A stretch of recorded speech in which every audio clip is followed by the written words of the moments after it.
Hi, everybody. My name is Rita Crompton. I'm also known as the Inventor Lady, and I've told that sometimes I start talking before I'm really live. So I'm trying to learn to take a deep breath before I start talking. Anyway, our topic for today is, do you really need to worry about the tariffs with China? And you need to be aware of them. And I've told my inventors for years, always have a backup plan. And what can I say? You need a backup plan.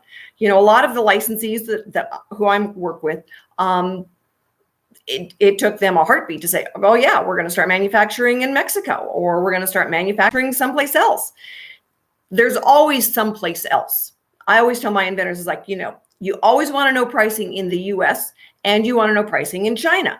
There are two things that will encourage someone to rip you off: that your price is too high or that you can't fill your orders. So my goodness, you need a backup plan. You always have a plan B and preferably a plan C. And I would always say, you never know if the ports are going to be closed, if all of a sudden, trading falls apart. And just as easily as it could be an issue with China, it could become an issue with Mexico. So you don't just default to another country.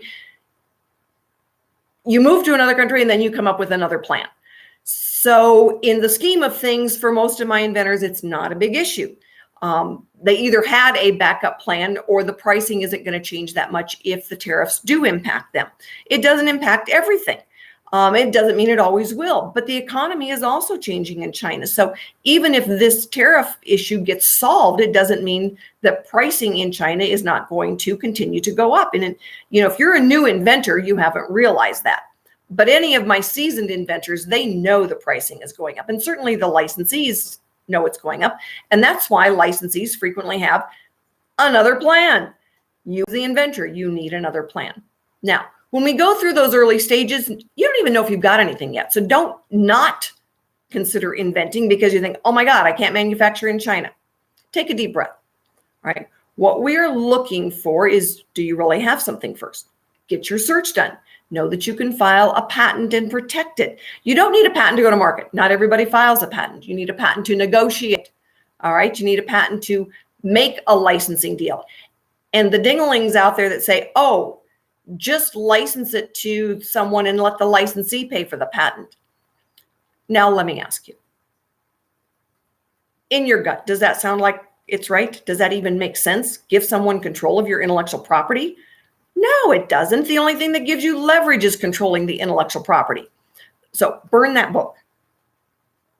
All right. I don't know a single licensee that doesn't ask you, did you file a patent? And I get a lot of inventors that use fly-by-night licensees. They are more than happy to file for you, and then they control it. Oh, come on. Understand. Look at your gut reaction. It's like, really? That's too good to be true. It's not true. Okay, so back to the basics. Once we get down the road now, if you're a new inventor, we are going to actually look at where is it the best place to manufacture.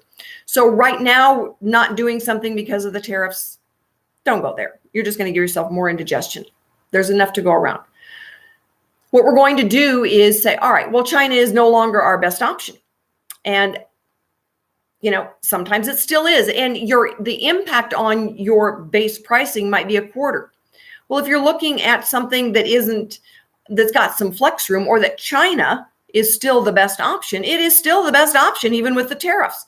Example, I have a lady that a few years ago, this is the most extreme example, a flagpole. She wanted it manufactured in the US. She wanted to say made in the USA.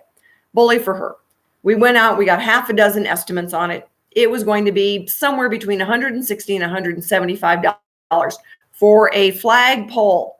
You can buy the darn things in Walmart for $9.99. All right, so nobody's going to do the multiple of 5 on that and come out a winner. So we went to China. And it was a unique flagpole, $6.75. And that was packaged, shipped, and delivered nicely on a pallet to her driveway. And they were shipping the aluminum from the US to China to make it. Now, to me, there's just something wrong with that. But you can't fight the system on that. We had another gentleman who was manufacturing everything in China and realized that because of the delicacy of the failure rate coming from China was too high. And that by the time he took the failure rate into the profits he was making, it was actually cheaper for him to manufacture in the States. So there's always that give and take, that balance. And unless you start asking the right questions, you'll never know for sure. Licensees know, all right, they're going to gather the information. And yes, sometimes it makes more sense to manufacture here. Sometimes you realize there will be a higher failure rate. It's still better to manufacture someplace else. Those are business decisions that we make. When we're going after licensing for you, all right, we factor that in already. The licensees already know that.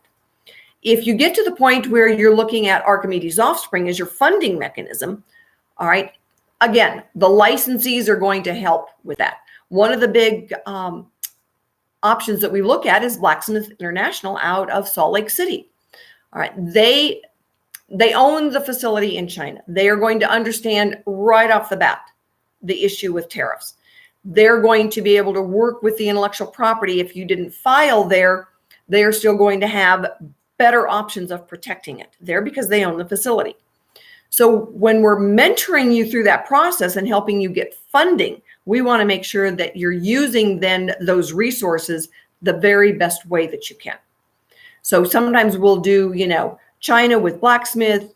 I know that they've been looking at other countries. They've been looking at bringing a lot of their resources and manufacturing back to the States. Things are always changing. And that's one of the things that we look at Archimedes Offspring is invest in your future because the future is coming. And that is so true. So we always want to learn to be flexible. All right. We have different plans. We have different options. We shift as the economy shifts and as conditions in different countries shift, because tariffs today in China could be a political uprising in another country that you were manufacturing, and then you have to pull manufacturing back. So always, always, always have a plan A. It's great when it works out. Make sure you've got a plan B on the books. Make sure that you've got plan C in a drawer someplace so that as you pull out and you have to shift things, that you can easily shift things. And yeah, is it going to bite you in the pocketbook? Things do. That is the nature of doing business. And, that's one of the reasons when I tell inventors, it's like, look at the multiple of 5. Understand that multiple of 5. The store is going to sell it for 10. They bought it for 5. You had to sell it to a distributor for $2.50. You had to make it, package it, ship it, and insure it for $2. And all of your profits, that means all of your marketing, all of the service providers you have to pay has to come out of that 50 cents. And so if there's a change in your manufacturing policy and it's going to cost you, it's coming out of that 50 cents as well. So what do? You look to licensing, for goodness sakes. All right, you go to Archimedes Offspring to help get it teed up and go after licensing. You use me as your licensing agent. Because a licensee isn't going to manufacture 5,000. They're going to manufacture 50,000. Most of the time, they already own the shelf space. They don't have to use a distributor. You can't sell them all yourself. And there is not a single big box store that's going to look at you as an independent inventor and say, oh, this is going to work well. They're consignment shops. They don't buy anything. They don't manufacture anything. Placement in a big box store for you as the independent inventor is your worst nightmare. Right? Because they are the first step to being bankrupt. Licensee knows how to deal with them. They're their suppliers. All right. So when you were looking at taking those steps, one step at a time, one business decision at a time, and don't worry about the tariffs. There's too many other things to worry about to get your product into the marketplace. My name is Rita Crompton. I am the Inventor Lady. I help you get teed up and into the marketplace, and I help you avoid mistakes. Have a great day.